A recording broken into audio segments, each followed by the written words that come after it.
Namaskar. Hello and welcome back to PGurus for our ongoing coverage of US elections. We have with us Sree Iyer App IOS and we'll be having a variety of guests who've all worked tirelessly in the back end to ensure that the United States regains its moral compass. Somewhere it had lost its way. We're going to be getting more guests during this conversation, so stay tuned till the very end. Now let's welcome Sree Iyer App IOS with the latest information. Sree Iyer ji, namaskar and welcome to PGurus channel. How are you, sir?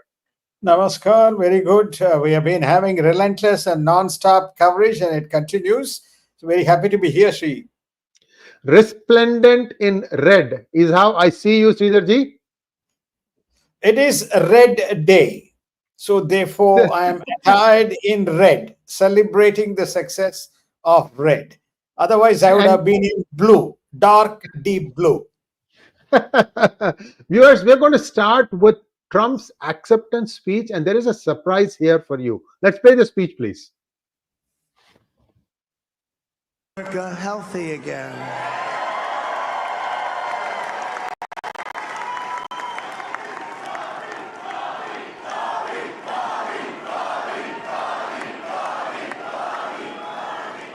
And now he's a great guy, and he really means it. He wants to do some things, and we're going to let him go to it.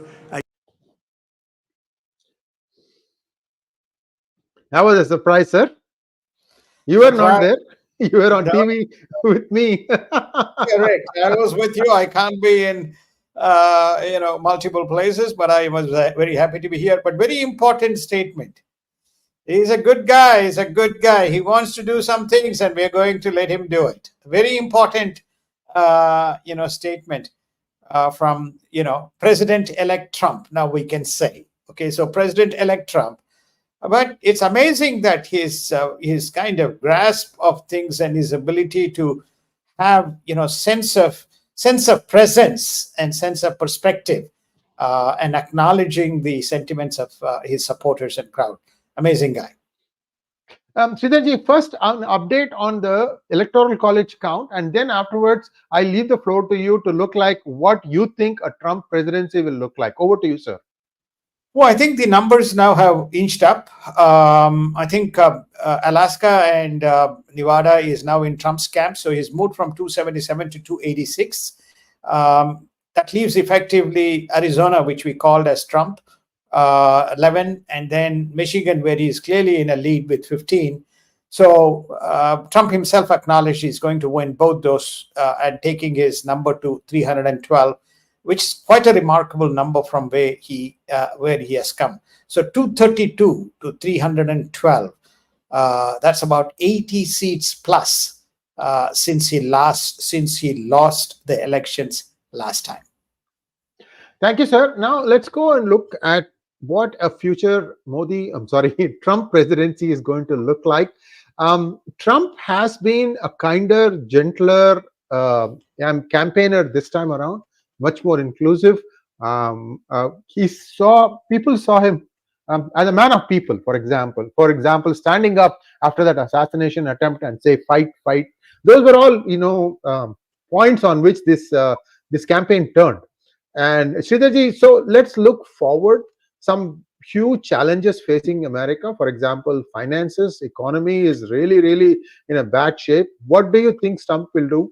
And we talked about the possibility that shale will be allowed, but there are some environmental effects of that also, because when you take shale out, you have to pump water into it, so you require a lot of water sources to be able to do that offset management. What about other things like offshore drilling? We have a lot of oil on the coast of California, as well as on the East Coast. California has been too liberal. These people won't let us do anything. I mean, that's a reigning wisdom. Give it to us. Top 3 things you think he'll handle right away. Over to you. Thank you, Sriji. I think starting with the energy, he made it very clear in his policy speech. We have plenty of resources. We have more resources than Saudi Arabia. We have more resources than Russia, and so therefore energy is our gold. So we are going to open up the policy. So I think that you're going to see a methodical release of open up the leases, and then suspended leases, new renewals, etc., And I think he will battle out the climate agenda and the climate issues. So number one priority would probably be around that. Then, because that really needs to unlock, he needs money to basically, he needs money and he needs energy for local consumption at an affordable price that it directly translates into inflation kinds of issues flowing into the consumer pocket. I think that's his second priority. Second, if I have to put the number two priority, is going to be the border, because the border is porous, border is leaking. This is one of the 5 themes that people pointed out that was affecting the country. So border, he is going to fix the border, is going to block it, and there will be some method of deportation programs and people at the border being sent back. So that'll be the second issue that he would focus. Number 3, I would say, is around the balance sheet and capital of the country, and putting in a strong treasurer in terms of saying how to contain the costs, how to contain the burgeoning cost in the balance sheet of United States budget. Number 3. I think if I have to pick number 4 within the domestic agenda, is really going to look at the balance sheet of corporations and individuals, which means giving tax concessions. Some form of tax concessions is going to come. The businessman has made a very, very significant pledge that 28% corporate tax, and very important, tax on unrealized gains. Is just going to attack the tax on the unrealized gains issue. So I think I would say that probably is the 4th. And if I have to pick, one more, then within the context of he would look at geopolitical policies, especially Ukraine, then Israel. That would be his themes before he looks at other kinds of agenda within his policy framework.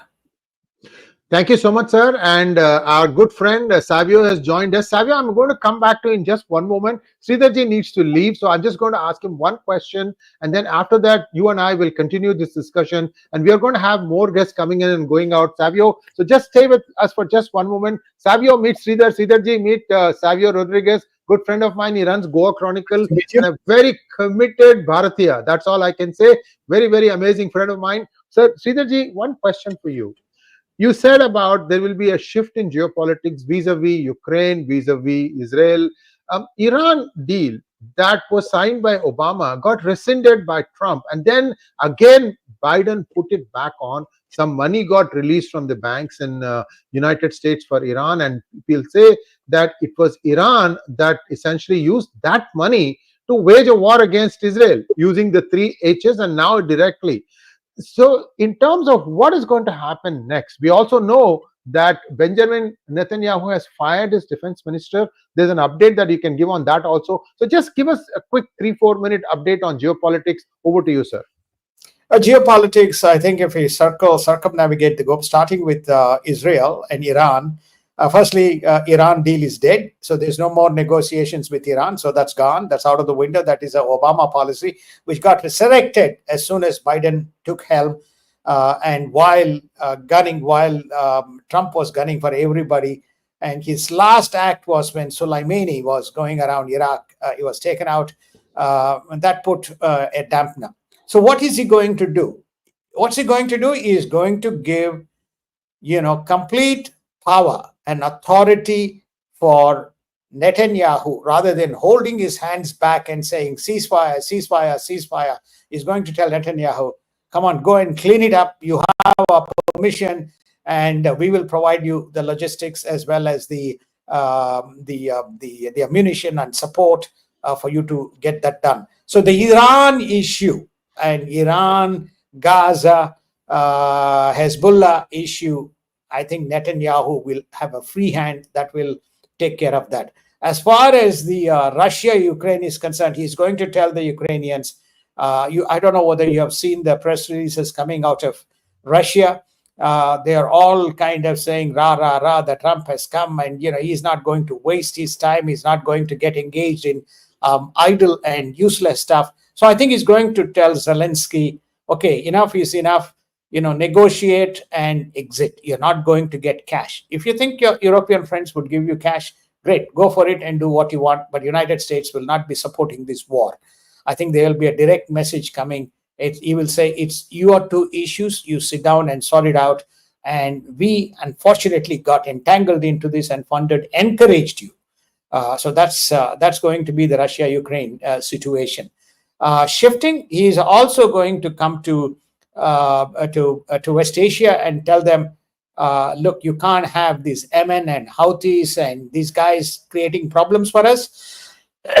We signed the West Asia Accord, and you guys have to get your act together and try to help us out. So you will see some action on that front. Coming to the China situation, South China situation, you will begin to see some form of Quad emerging in near term, not immediate, but near term.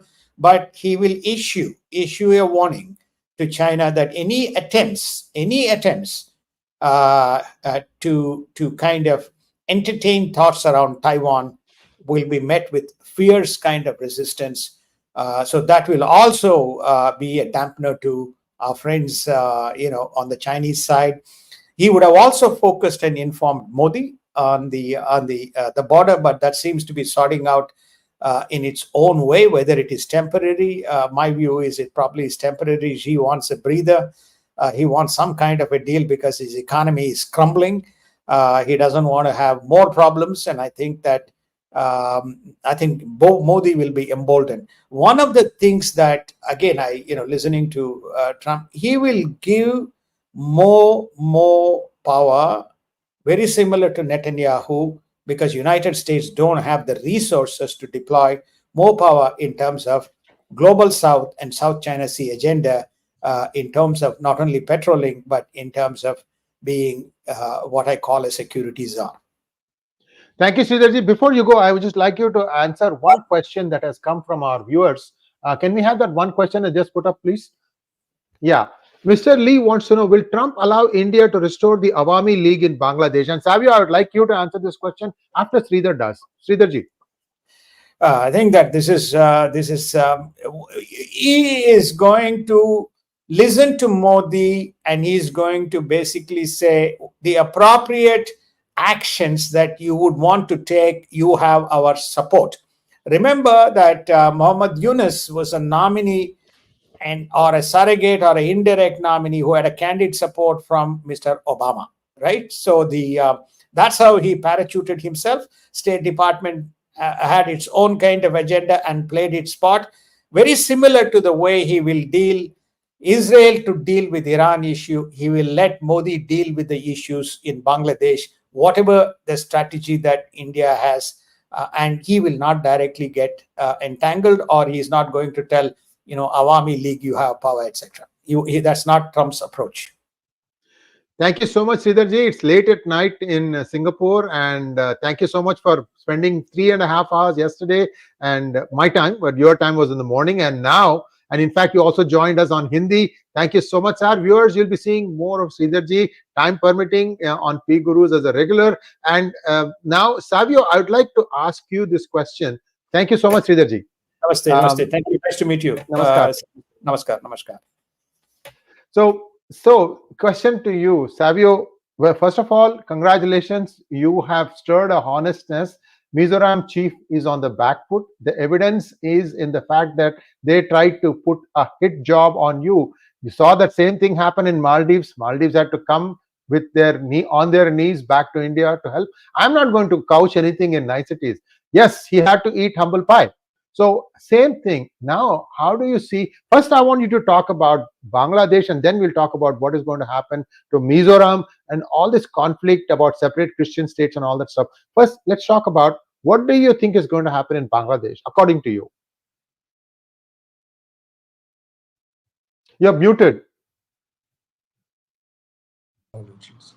Yeah. My apologies, Sree. Thank you for having me on your show. And well, it's great to know that Donald Trump has been elected as the president of America, and he's going to do, as he said, make America great again, and we look forward to it.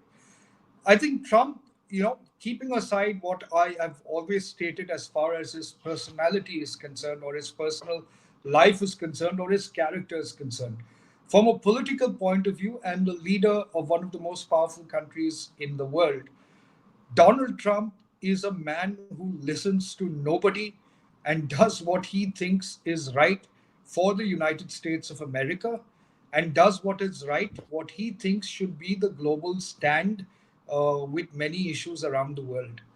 So when you talk about Bangladesh, I am pretty confident that the furrow that existed with Mohammed Yunus coming in as a caretaker, prime minister, and looking at the situation where Sheikh Hasina was ousted by a coup that was conducted by the CIA itself and the American state in it, and organizations like NED, I believe that Trump is going to have a rather different approach to Bangladesh.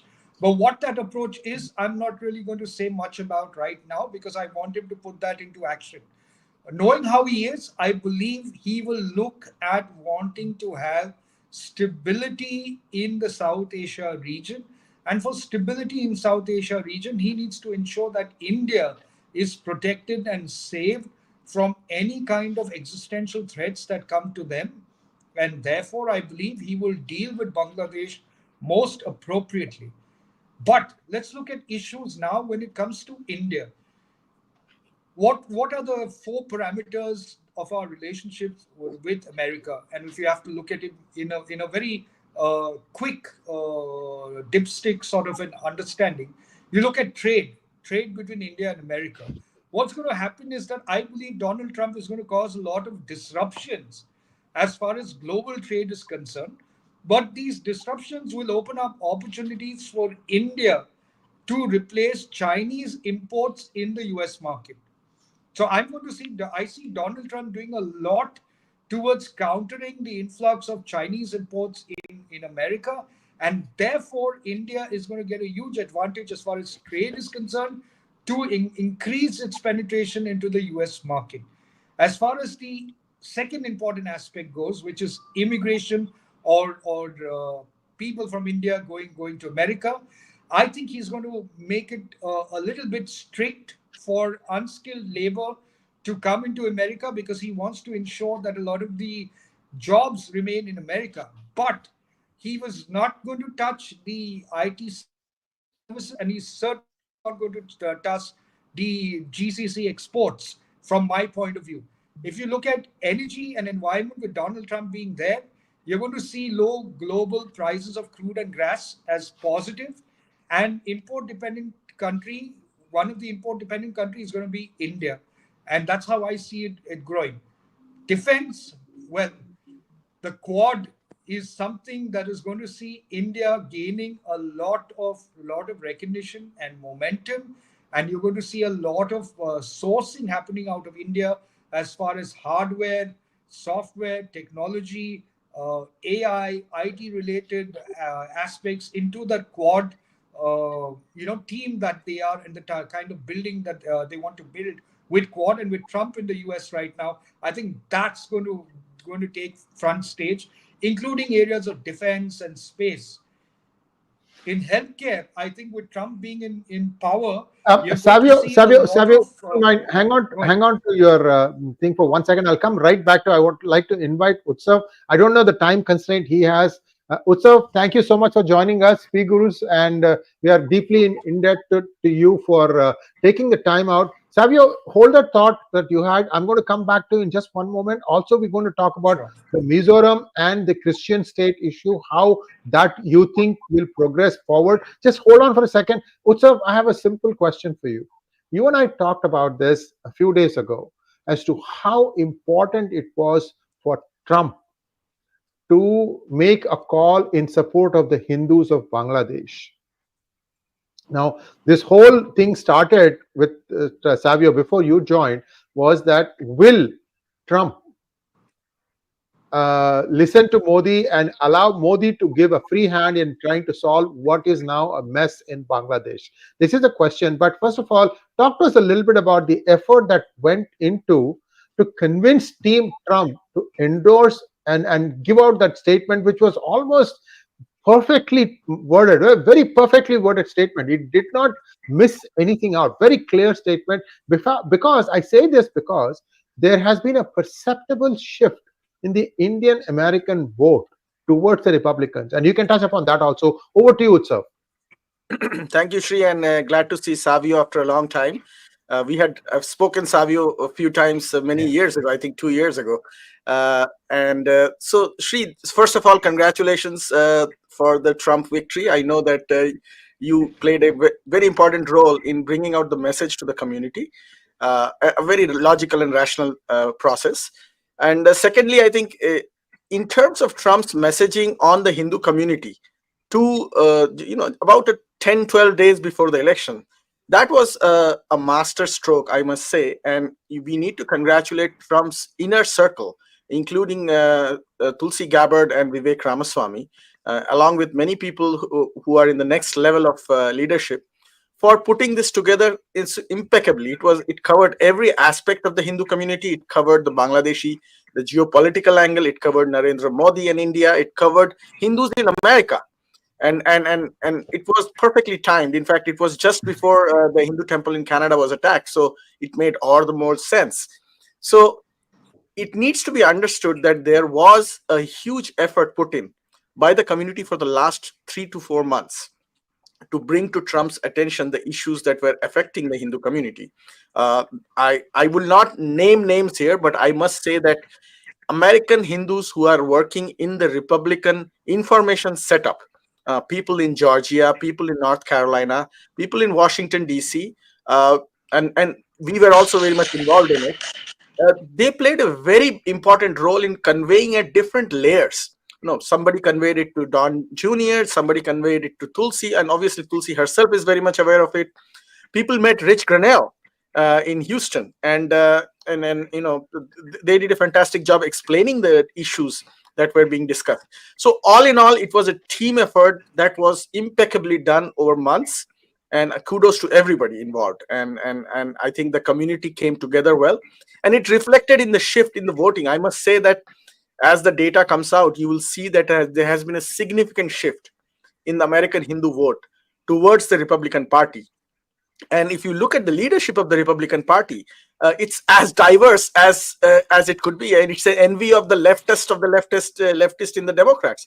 You have Donald Trump, you have J.D. Vance, you have his wife, a Hindu American, you have 𝗠𝚉𝗃 𝗂𝙁, a Hawaiian Hindu, you have 𝗣𝗚𝗂𝗏 Ramaswamy, a Hindu of Indian origin, you name it, and Elon Musk, a South African whose grandparents were Canadians, and the world's richest man. Like, you could not have crafted a better narrative to the envy of the left, and it so happens that it happened on the Trump side.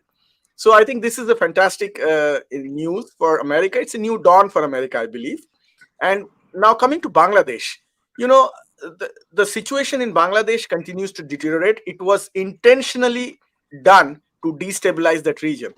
For months and years, we have been conveying to our leadership in America that do not mess in Bangladesh, because it's an unstable region with a rapidly growing Islamist population, heavily inspired by the same ideology that Taliban is inspired by, with 10 times the number of people, or many times more the number of people, and many times more the tree canopy cover, so you can't even see with your drones what's going on.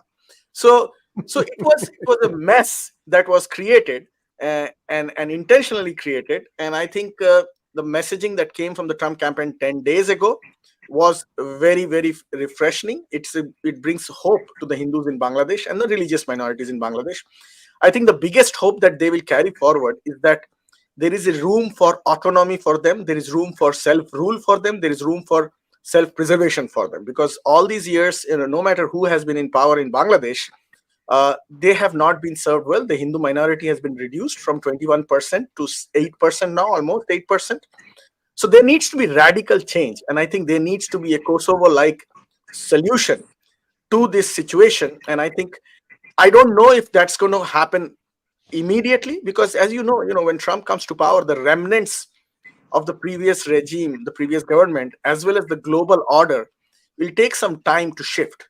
And it remains to be seen how it shifts, because see, the Thucydides trap of major countries in that region will stay, and that will impact American leadership in that region and around the world. So I will be optimistic, but I will not be gung ho about things moving in a direction that we want them to move in. But it will take some time. More importantly, Trump's intentions are well-meaning, and that gives room for a much more informed conversation on global issues, including on Bangladesh.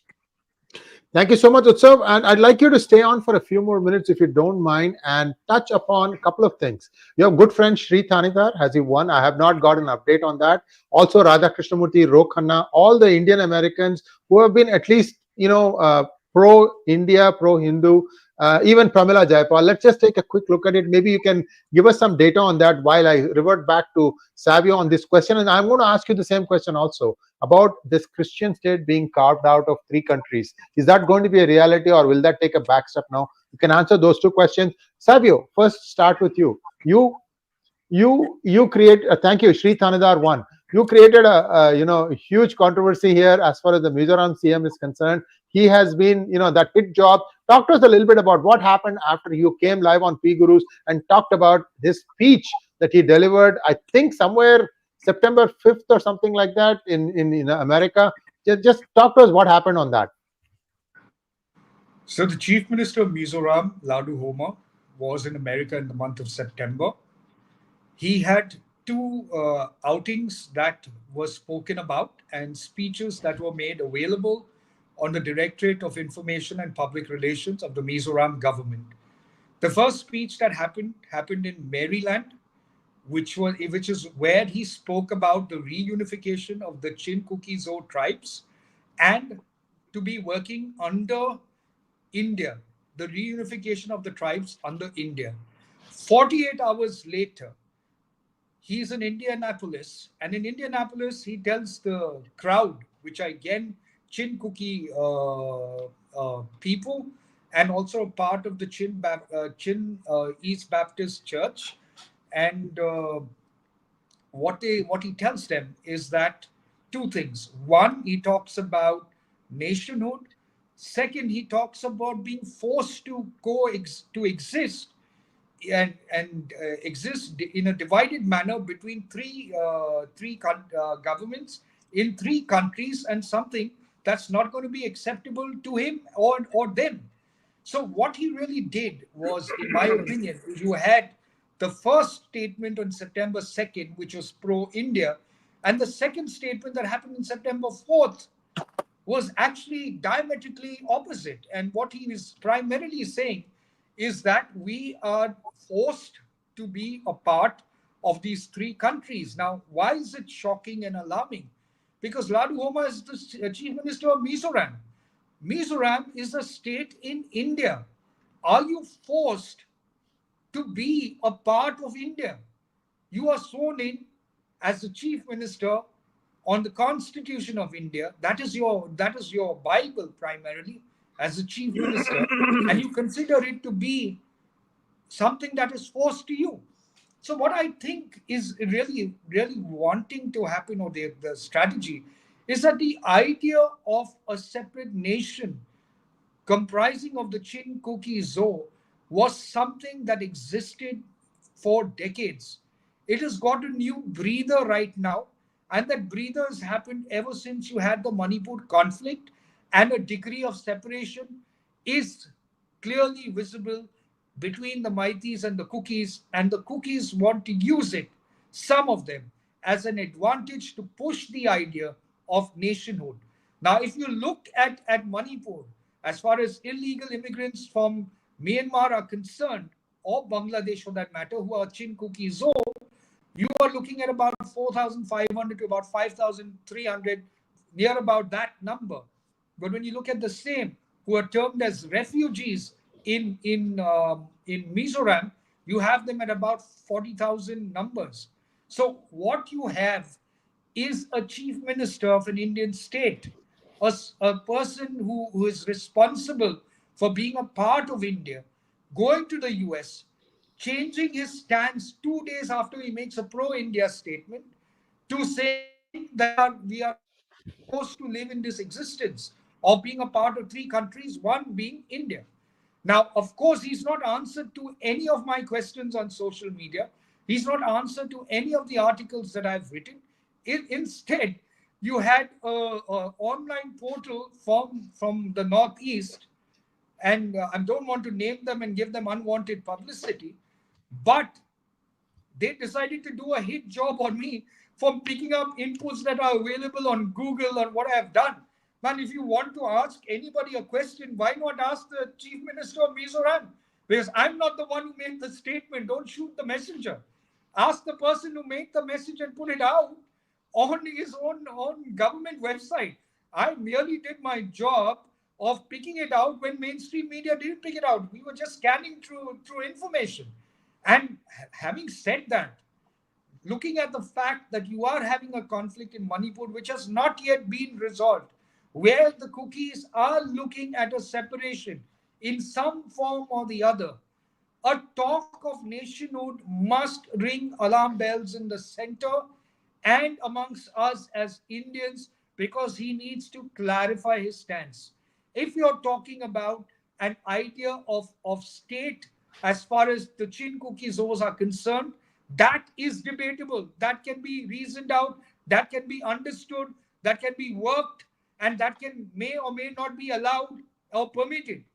But when you are talking about 𝗤𝙂𝗍𝙁 nationhood, then you are falling exactly into what Sheikh Hasina said 4 weeks before she was ousted, where she told her party members at the Awami League meeting that a white man, who we now know as Donald Lu, told her that the intent is to divide parts, or carve out rather, parts of Myanmar, Bangladesh, and Manipur and Mizoram into a Christian nation, just like East Timor.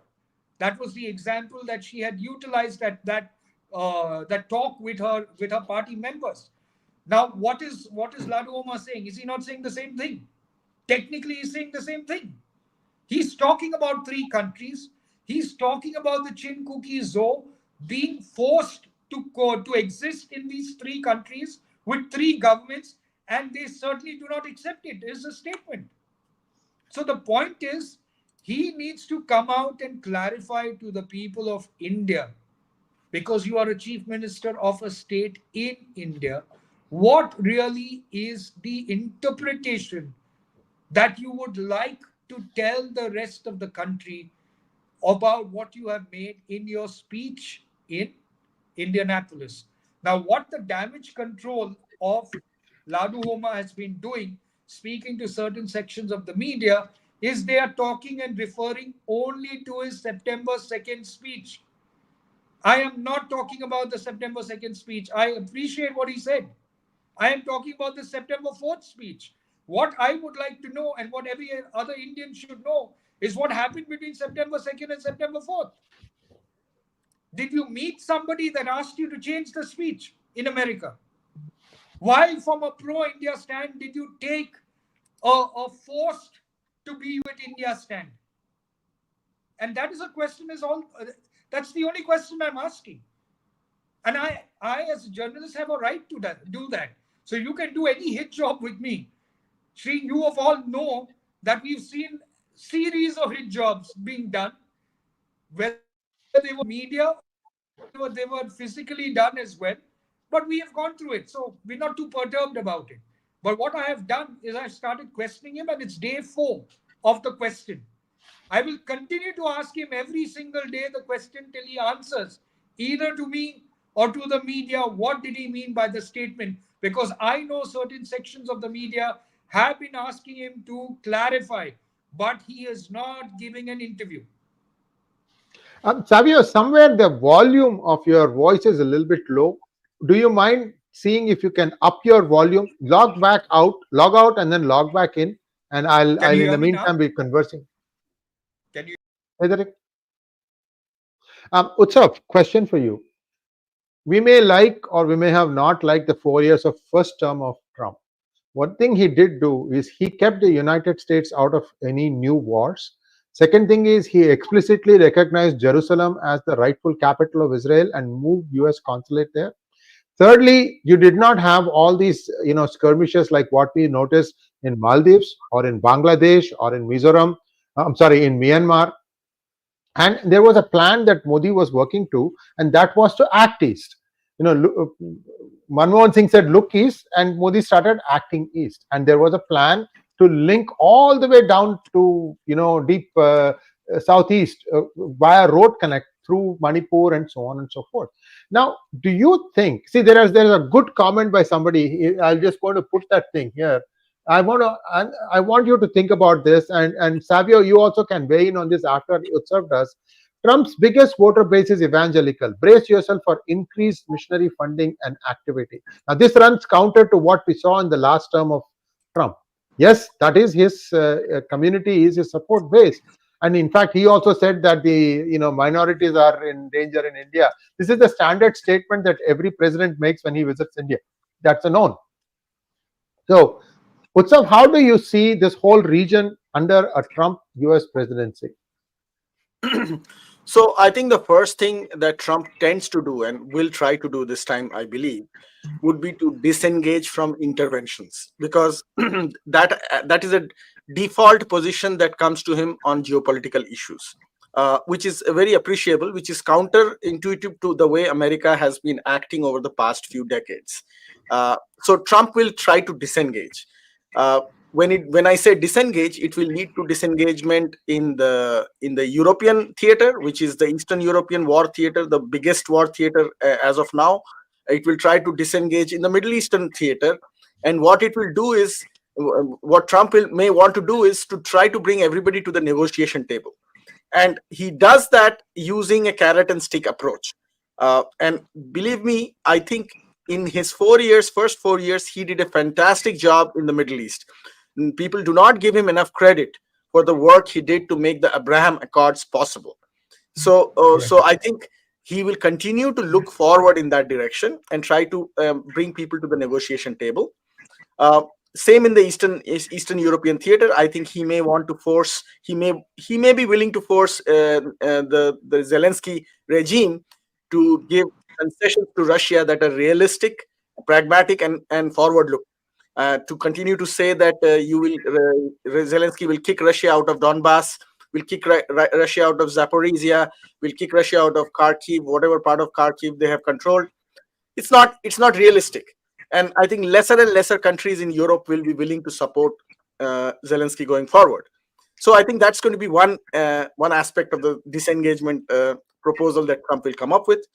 Now, in terms of India and the evangelical issue, there is already movements that I have been observing within the American non-profit space, NGO space, where evangelical Christian groups that are aligned to the extreme right have started making moves, and you will be surprised to see the level of coordination they already have with Islamist groups. This is the funny part. They already have coordination. They were already working on many of the anti-Hindu and anti-India aspects of things in the current administration's watch.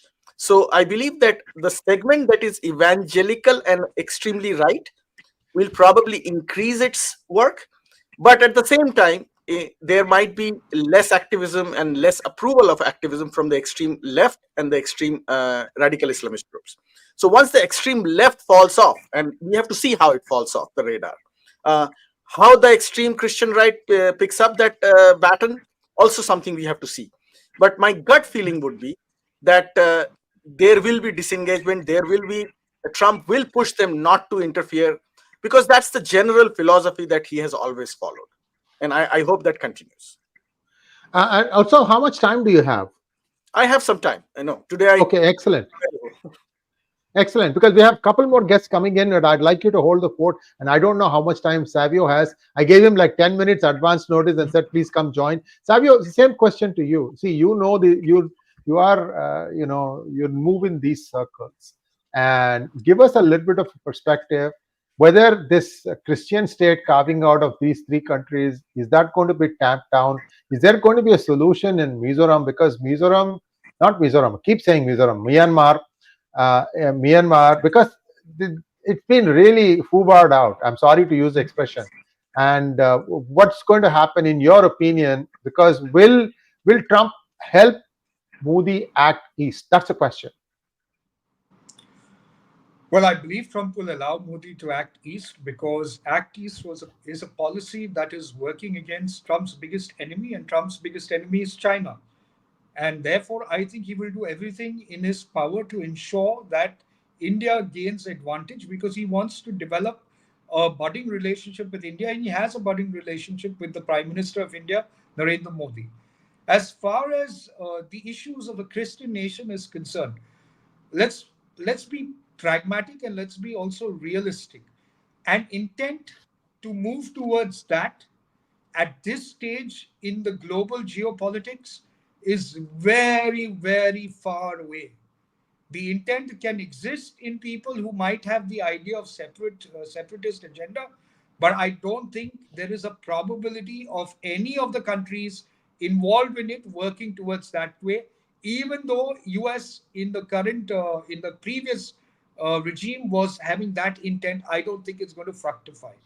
But it is important for us to understand and go ahead. Savio, just if you could conclude in 20 seconds. I have Utsav Sanduja. He's on a car. He's a very sought after man these days. He has been on many channels in and out. I'd like to get him to give him a word. Just conclude in 10 seconds or so. Utsav, we'll come to you in just 1 second. The other Utsav Sanduja, will come to you in just 1 second. Just finish your thought in 20 seconds, and then I'll let you continue. The Christian nation is an intent that exists within certain sections of people that want to create a division and instability in India. But whether it will become a reality or not is a far off intent. So right now, the most important for us is to work together to secure India as Indians, and we believe, and at least that's what I believe, that Donald Trump and India, along with Prime Minister Narendra Modi, will have a good relationship in the coming weeks and months. Thank you so much, Savio. And now Utsav Sanduja is joining us. Utsav, congratulations, dude. I've been seeing you on a lot of mainline TV channels these days. You've done a lot of work, and of course, meet your co-name person, Utsav Chakrabarti. You two have worked in the past together also.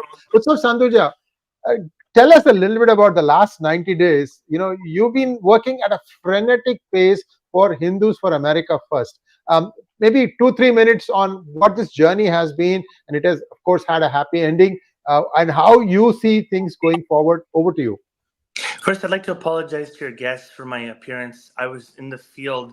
I haven't slept for 2.5 days. I've been just in a grueling sun, speaking to voters, going to mandars, getting to know the issues, just pushing out stuff. And, honestly, when it came down to it, people asked me one question. Why doesn't Kamala Harris talk about her heritage? What is she ashamed of? Why doesn't she actually talk about her ancestral motherland practices? Why doesn't she talk about what faith her mother practiced? Why does she have these comments about Kashmir? Very, very, very unsettling.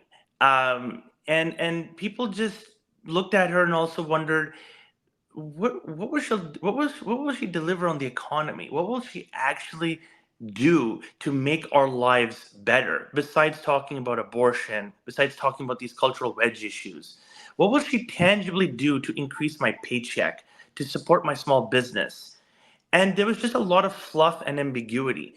And the way that she just flip-flopped on her positions, as if it was not a big deal, it just came off as very fake and inauthentic.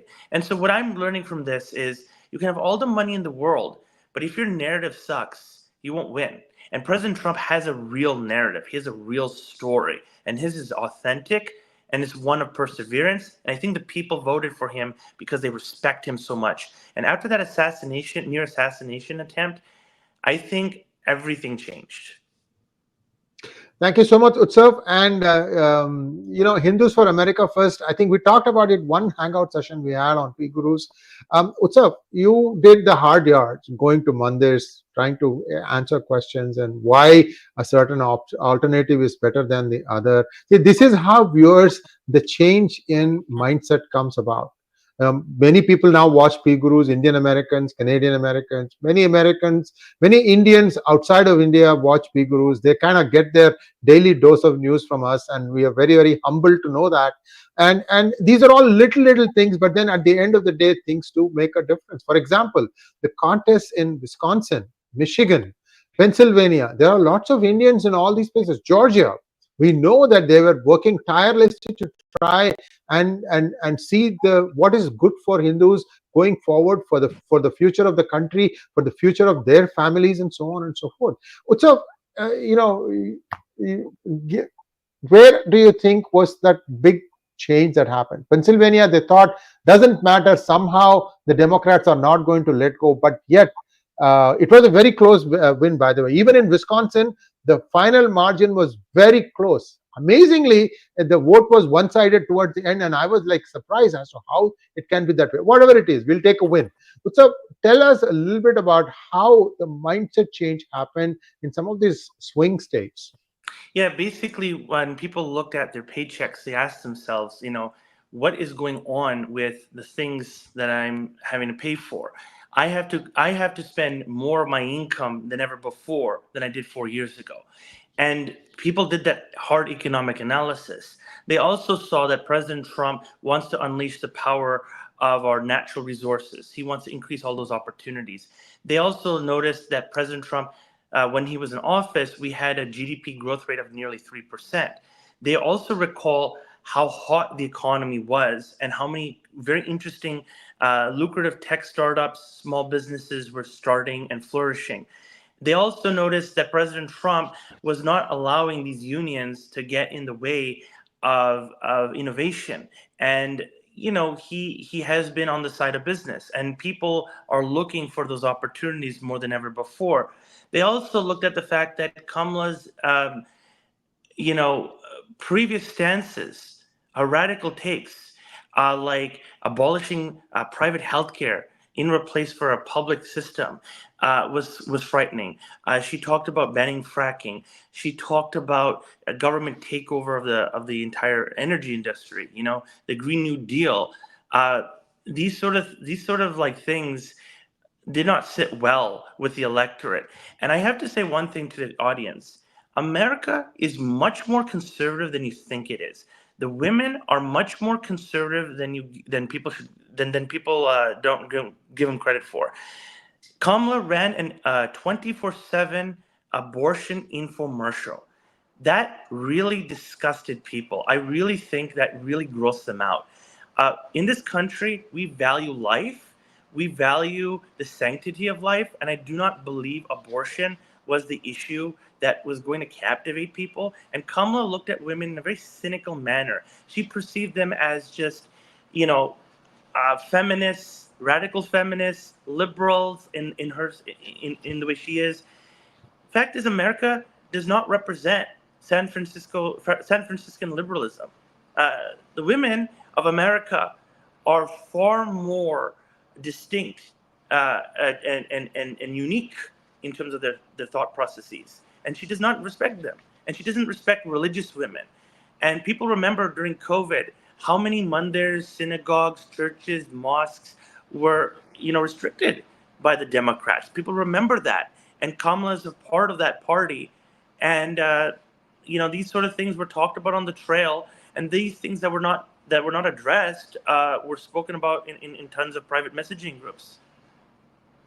Utsav, thank you so much, Utsav Sanduja. See, listen, I see a future for you in a certain direction. And I'm going to post this question and then revert back to Utsav Chakraborty, and then you can answer this question after Utsav answers his question. Utsav, I see a political future for you. The best place to learn politics is the United States, because it gives you the breadth and the challenges. You've done well. And is there any plans in the future for you entering politics in your country, because that country is coming to elections in less than 12 months from now? I want you to just think about that. This could be your opening salvo, man. So I'm just hoping. See, listen, I love young kids who are passionate about politics, because it is our fault, my generation's fault, of not entering politics, that things have come to such a stage in the United States. But we are trying to make up for it. So I want you to think about this, and then I'll come back to you in just one moment.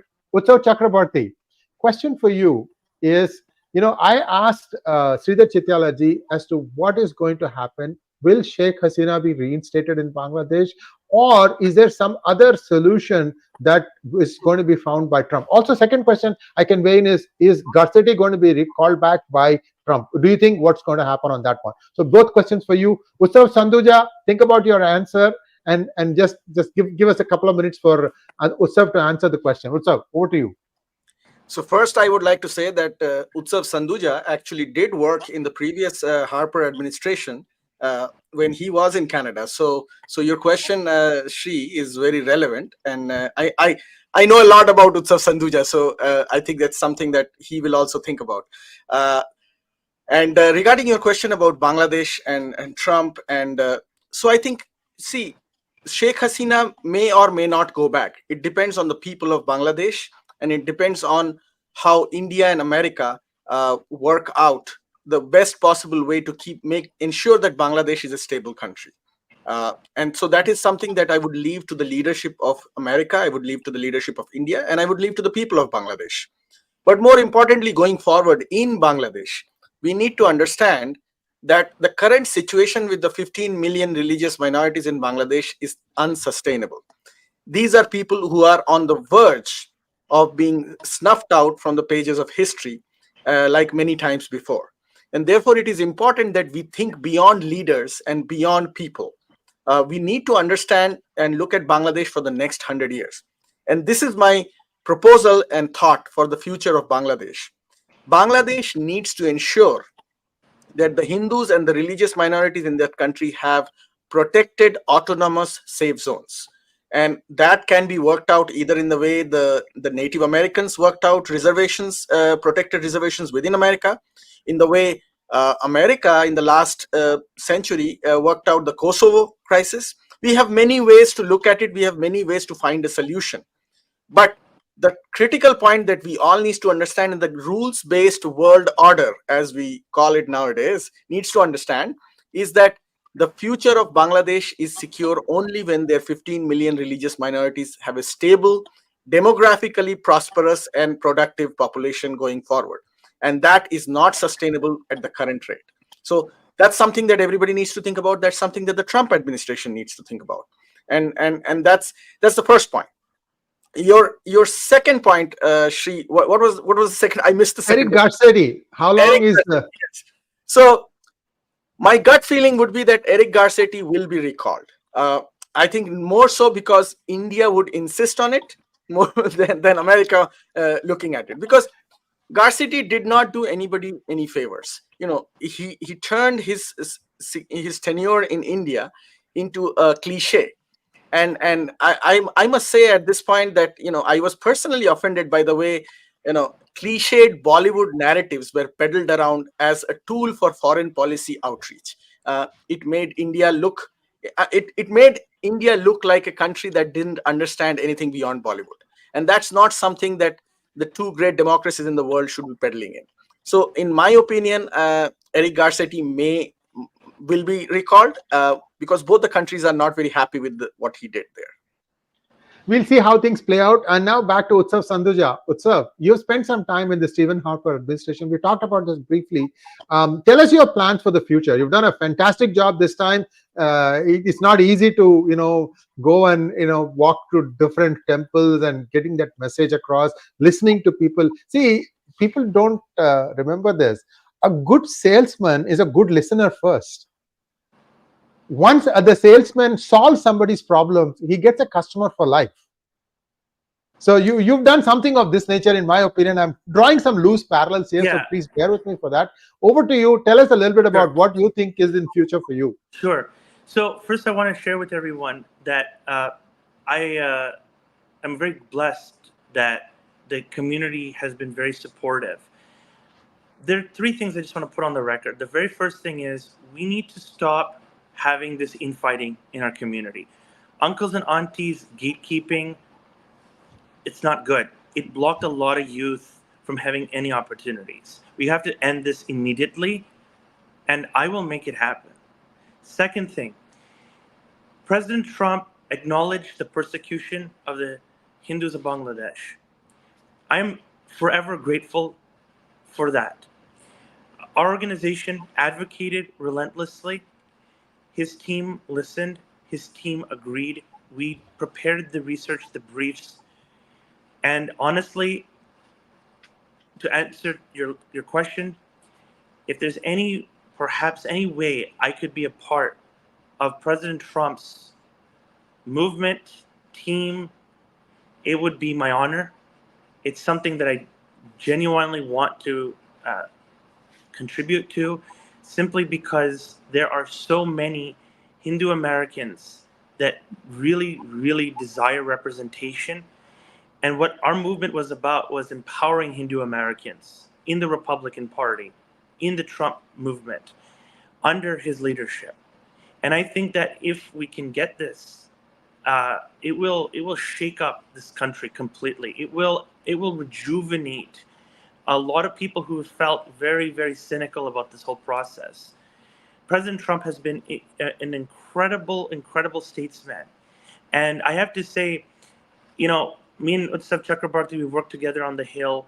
One thing he just laid out there on Bangladesh about autonomous zones. I mean, when I think about the Minsk Accords, there was a proposal to have essentially a constitution that made Ukraine a federation.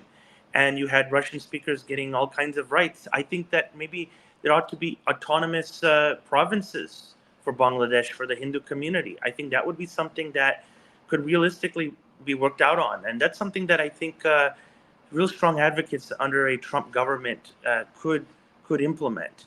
And our work, we did a lot of advocacy, a lot of policy prescriptions. We put a lot of that out there, and the president considered it. And it would be an honor to participate more meaningfully in that process. That's something that I desire and want to really do for him. Thank you so much. And I just want to put a statement. Balaji says, wow, one more Utsav joining this episode has become so exciting. We should have such programs in future, as well as with persons of different flavors joining in with views on such divergent matters. Balaji, hang on. In a few minutes, we are going to get what I would call as a top tier guest in India's TV channels. He's joining in just a few minutes, so stay tuned, stay on our channel, and I'm going to you're going to be wowed by who is going to be joining us very soon. Now you can take up the message. Now, for a question for both of you gentlemen. So we have talked about the South Asian region. We have not talked about the big bear in the South Asian region, which is Pakistan. And Utsav Chakrabarti first, and then Utsav Sanduja. Where do you see the US-Pakistani relationship going? Because the last time Trump had openly said, what the heck have we got? Well, actually, he used a different four-letter word for investing so much money into Pakistan. Over to you. So I think there is going to be a shift in relationship vis-a-vis Pakistan. I will lay out the good part and the bad part, because we have to understand that even with the Trump administration coming to power, and a lot of things that we hope and desire for will have easier paths forward, there is still the usual structural 𝗒𝙗𝙖𝙩 trap that the global regional powers are having to deal with America. And the 𝗒𝙗𝙗𝙗 trap is something that you cannot escape. So we have to be very measured in our analysis of the new Trump administration, because not everything will be exactly the way we want it to be. Pakistan would be one of them. The first thing I would lay out about Pakistan is that the Trump administration will not find the current regime in Pakistan to be favorable. They will have issues with the military leadership, and they will also try to ensure that Imran Khan, who is in prison, is let out. Because I remember that during the first Trump term, Imran Khan and Trump administration had a relatively favorable communication set up with each other compared to the military regime that is currently in Pakistan. So whether Imran Khan comes out or not is something that we have to see. But if Imran Khan does come out, I don't see the relationship with India changing in any meaningful manner. But I do see that America will put more pressure on Pakistan to rein in on radicalism through Imran Khan and not with the current military leadership. Back to you, Sree. Oh, sorry. We both keep enabling and they're both disabling. So, Utsav Sanduja, your thoughts? Is Imran Khan coming back as a president? Just give us the overall picture on the US-Pakistan relations. Yeah. Thank you so much, Utsav Chakrabarti. Over to you, Utsav Sanduja. I have some more people joining in, so please go ahead and answer that one. Thank you. Sure. And then I'll have to go, unfortunately. And thank you for the Yeah, invitation. no problem. Very Understood. grateful. So with Pakistan, very simply put, President Trump does not want this current administration that is, well, I shouldn't speak for him. Let me walk that back for a moment. What I understand is that the current situation in Pakistan is not tenable simply because this is a country that is teetering towards economic collapse. The Chinese have a lot of influence over Pakistan. As Pakistan continues to devolve into a state of lawlessness and utter and complete poverty, the worry is that they're going to go more harder into China's orbit. And America's not going to want that. They're not going to deal with that. They're not going to tolerate that. And I don't think they're going to want to see Pakistan become a full arm of China. I mean, it's bad enough Belt and Road is there. It's bad enough that a lot of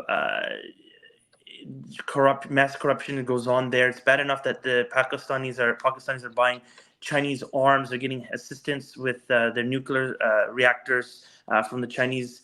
So I think definitely there's going to be a desire to see some change in leadership in Pakistan, maybe something more favorable in the U.S. interests.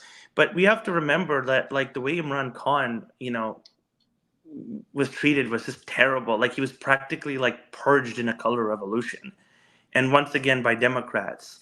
And I think President Trump would be so inclined to support a very wholesome, comprehensive democratic process that's free and fair, that allows for political leaders to have a chance in winning an election and staying in power without having a deep state of its own go after them. I mean, the way Khan was treated by the military was terrible. Was pushed out. There was a lot of U.S. interventionism that undermined his leadership. So I simply think that we're going to see some positive changes, some demands, I think, that will ensure Imran Khan's success, and also the Pakistani state, actually supporting a real democratic system. And it'll be also very interesting to see what happens in Afghanistan next door with the fact that we've got 𝗥𝙗𝘗𝘗 running around that country. We've got JEM in that country. We still have those Pakistani proxies doing their hanky-panky with the Taliban. I think there's going to be a desire to have that snuffed out too, because Trump does not like the idea of a chaotic world where we've got these radical Islamic terrorists causing mayhem and chaos. It's going to have to end. Thank you so much, Utsav Sanduja. And Utsav, I know you have to go. Thank you so much. Get some sleep, bro, and we'll be back again with you. We're going to have an ongoing dialogue periodically with you. Thank you so much. Namaskar. And viewers, we have a new guest is not new to you. He is a very famous guest, I must say. He has been one of the most sought after guests in television channels. Now I give you Dushyant Sridhar. Dushyant, namaskar and welcome to PGurus channel. How are you? Namaskaram, Sree. I'm doing well. I'm so very happy to see you. And trust me, you have many followers of your channel in Bharatadesha. Thank you so much, Dushyant. I have to tell one incident that happened recently. Dushyant came visiting to the Bay Area, viewers, and it was a 1 week of lectures every day in the evening, I think 6 to 9 or something of that nature. And the first day, the hall was like 30%. By the last day, people were standing outside. That is the kind of draw that Dushyant Sridhar was having in his Kalakshepam. I don't know what you call it, Harikatha. I don't know. I'm not getting the right word. You can explain what you do when you come visiting to US. You've been a regular in the United States. What I was really pleased about, Dushyant, was not my generation, but the younger generation. They have taken a huge liking to you, and you are turning people back towards the path of Dharma. Talk to us a little bit about your experiences, touring United States, and how many people come to listen to you. Over to you, Dushyant. Okay, Sree, when it concerns with the philosophy that Bharata Desham and our great acharyas, our preceptors have been propagating, to us, all these demarcations that we see as countries and continents is all imaginary.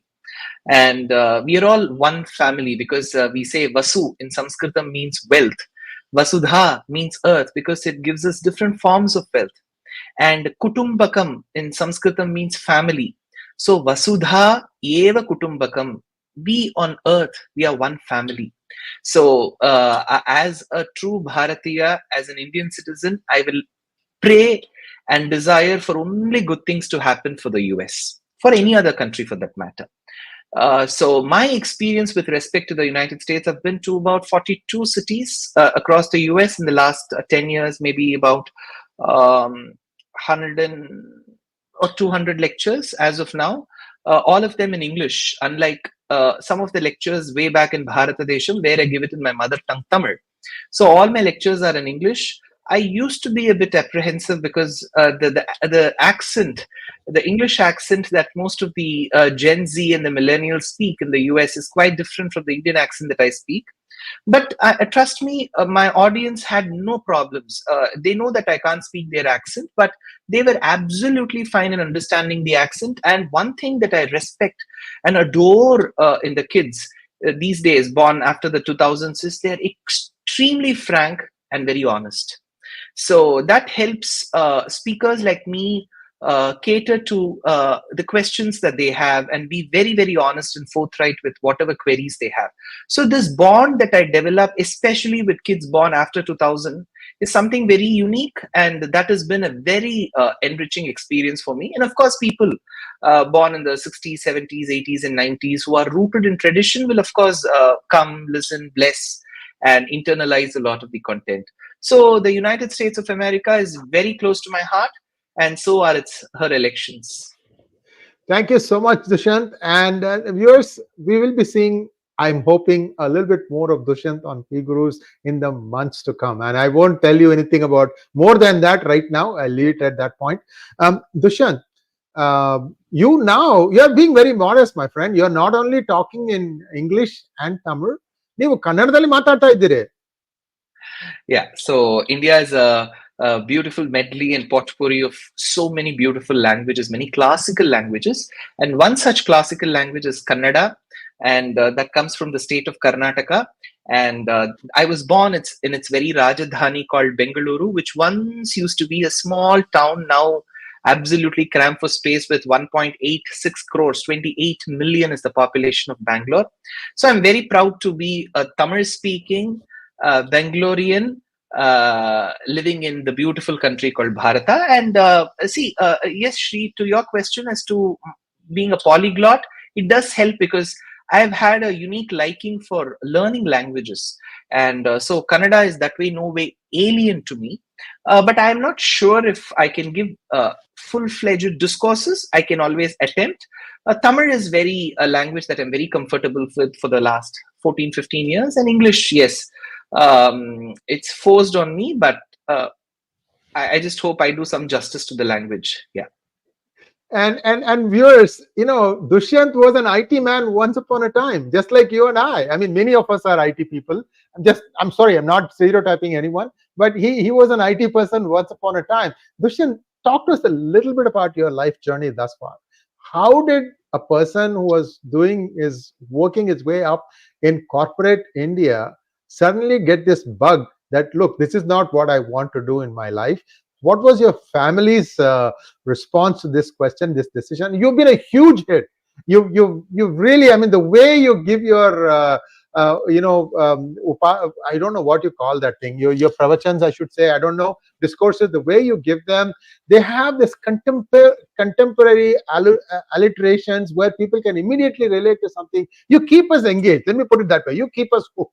1 hour, 2 hours, you keep us hooked. So talk to us a little bit about your brief journey thus far.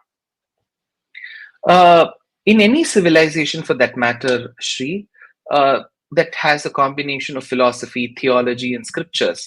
And if I have to be concerned about which civilization and religion I belong to, which is Hinduism, also known as Sanatana Dharma, the scriptures that we have bequeathed be it the Ramayana, Mahabharata, the Puranas like Vishnu Purana, Bhagavatam, and all the esoteric works of various acharyas, they've been laced, smeared with simple devotion, sincere devotion.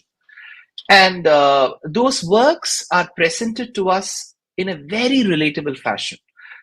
Just because some rishi seated in a remote forest called Naimisharanya is narrating that content, it doesn't make it very archaic. It is very relatable, very modern in its approach. Just that as a speaker, I have the additional responsibility of making it lingo-wise very relatable. The content is relatable, but how do I make it relatable? So when I look at the Gen Z in the US or probably in India, they are hooked to Never Have I Ever. So, I have to bring some characters. I love that series. I love that series. Go ahead. So, I have to bring in some characters, immediately, the eyes and the brows of those children who are listening go up and they think this man is after all not that bad. He seems contemporary. So I honestly feel it's a big responsibility on us to relate to that generation. We cannot discard that generation stating that, oh, I won't give these references, I won't give those references. Nothing is a taboo. See, as long as my intent is to ensure that they are able to appreciate the scriptural knowledge, and I use various tools like music, some political references, some movie references, some song references, something which is very viral. If there was a Mani Ge Mage Hite, there was a Sri Lankan song which was very popular, so I had to give a reference to that. And if the Squid Game is working really well with the youngsters, I need to give references from the Squid Game. So whatever takes from my side to ensure that that knowledge goes to them, I will do. And I've been doing that, absolutely not concerned about what kind of criticisms I have to face. There will be one set of people who say, just say what is there in the book. That may work only for 1 out of 10. If I have to work for 7 out of 10, I have to use different methods. That's what I've been doing. And with respect to my journey, none of my family members whom my hands can reach were into this profession, which is delivering upanyasams or harikatha or pravachanams, whichever way you call it, religious discourses or talks. So they were not into it. Of course, they were very pious people going to temples and all of that. For me, my inclination to listening to narration, storytelling began at a very, very young age because my grandparents nourished and nurtured me, and they used to keep listening to a lot of lectures in the late night. And as I used to partake that content, I thought this content is very good and the delivery is also very good. So I've listened to a plethora of people speak. So over a period of time, I too developed this penchant for public speaking, and then I started learning scriptures, which we call grantham in Sanatana Dharma, very esoteric, very revered scriptures from various acharyas. I learned Sri Bhashyam from Karunakaracharya Swami, Gita Bhashyam from Srivatsangacharya Swami, Rahasya Trayasaram and Bhagavad Vishayam from Saumyanarayanacharya Swami and Saranathacharya Swami. Then I learned Tirunedin Tandagam, a terse Tamil work of Tirumangai Alvar under the 45th pontiff of Sree Ahobilamat, and Shatadushani from the Padma Bhushan awardee NSR Swami. So all these acharyas, they were extremely well learned. Some of them, they've received the highest awards in Bharatadesham, and they were known for their deep, in-depth knowledge. And they were extremely benevolent and found me fit to, at least take a part of whatever knowledge that they have. So that way, that journey was very resourceful.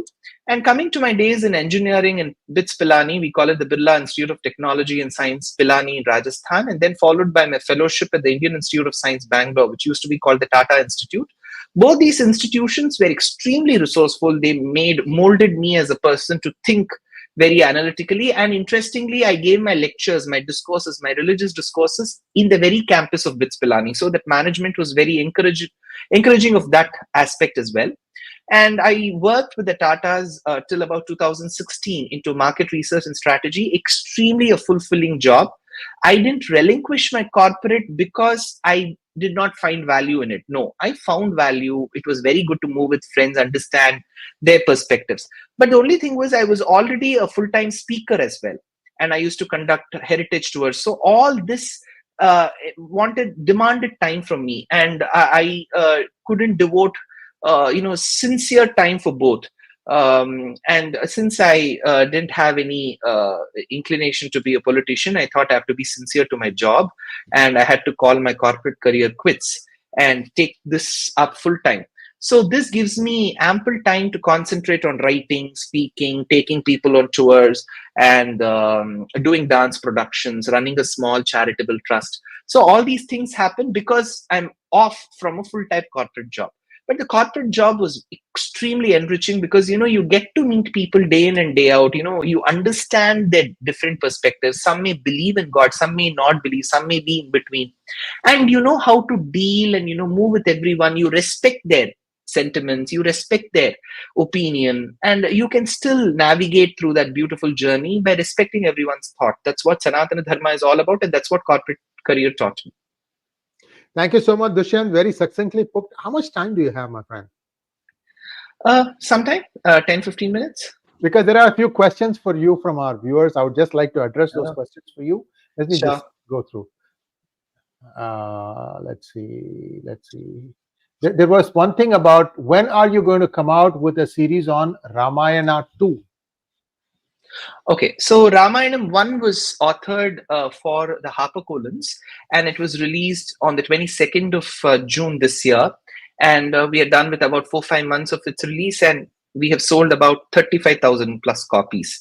And the Tamil, the Telugu, and the Hindi translation is going to come up in a month's time. And then the Audible book is also going to come sometime. So the audiobook is going to come in about 2-3 months' time. So it's doing well. I'm not a full-time author. So, I've realized that I'm not a born innate ability to write as well. Writing is very important for me, so I've taken up this. But I think June 2026 is when the volume 2 is going to come up. Thank you so much. And viewers, you may not know this or you may know this. Dushyant Sridhar is a filmmaker. He is an actor. He has actually directed an all Sanskritam movie. If I remember, it's called Shakuntalam. Am I right? Yes. So there are many facets to this amazing genius here, and we are going to get more from him. We are going to see more of him on PGurus channel. I'm making this statement without asking his permission, but he has always obliged me whenever I requested him. So I guarantee you there's going to be more interaction. So thank you so much, Dushyant Sridhar. And we have a few more questions from our viewers. Feel free to stay or you can leave. I mean, I leave it to you.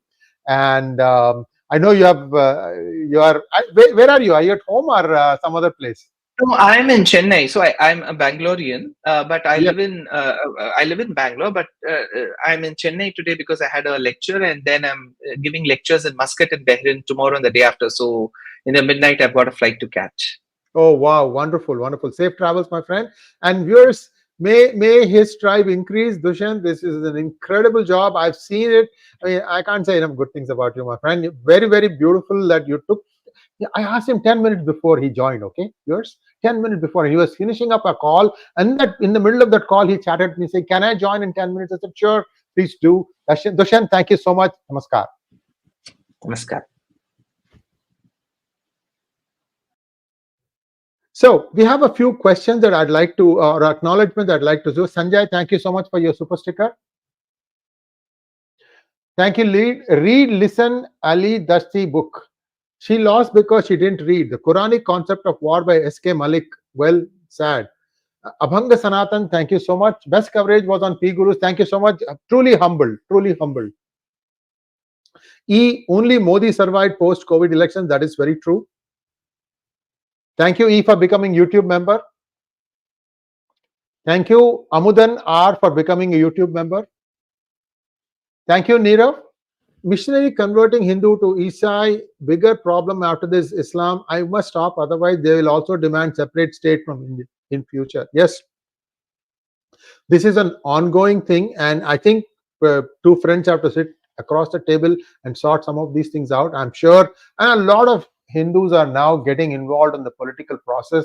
We are going to be committed to making sure that the concept of Hindu Rashtra in spirit, it's not just in word, in name and spirit, will be continued. There is no other way this is going to happen. So just stay tuned. We will do it. It takes time.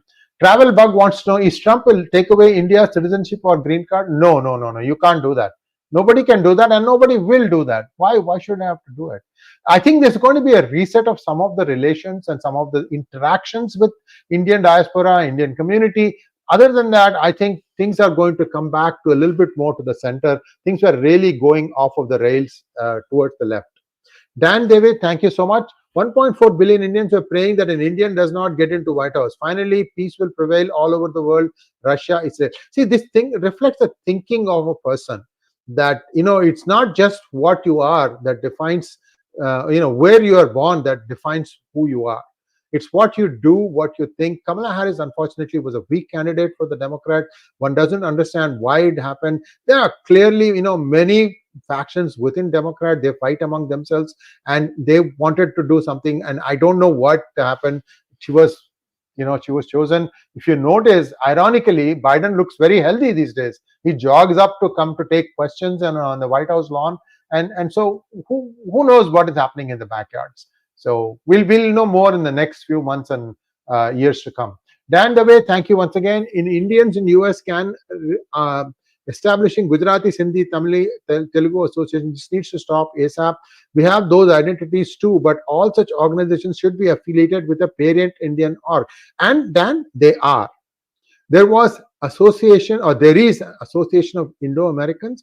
I was part of the Diwali celebrations in a place called Alameda Playgrounds near my city. You wouldn't believe the kind of crowd that was there. Everybody participated. Every language, every Punjabi, Telugu, Hindi, Tamil, everything was there. There was a showcase, lots of things. And it was just an incredible experience. All kinds of cuisine was available, all kinds of shawls and garments and trinkets, artifacts, everything was available. In fact, I was selling my marigold brooch there. So I did actually brisk sales. I finished all I had taken. Then I was like, Dukan Band, my stuff was over, my quota was finished, and I came back. So this is happening already. Yes, they are all beginning to speak with one voice. But thanks for highlighting that. Travelers Lens, thank you so much. Hope world goes into peace mode and is safe to travel. Yes, I hope so too. Next one. David the Goliath wants to know. Thank you, David. Indians are not South Asian. Please do not call yourself that. South Asian is a fake term for Pakis, Bangladeshis to ride on it. Absolutely right. That South Asia context came because I wanted to include all the region, because you've seen so much, boil happening in even a small state like Maldives. They really put up a big, fuss, I should say. Now, finally, it's India which is helping them with their water requirements. 28 different islands are going to be producing water. Technology is going to be provided perhaps by India with some help from Israel. And, some of the nonsense that they uttered, accosting Israeli tourists who are coming to Maldives and saying that we don't want you, go back. This kind of nonsense has to stop. They just, they poke their own eyes. Very, very unfortunate. Maldives is a tourism-based country. Anyway, that's just my 2 cents. Thank you so much, everybody. It's been a while since I've been doing this thing today. 3.5 hours to start with, and now another 1.5 hours. Thanks once again. We'll be back again with our regular programming in the evening. Namaskar.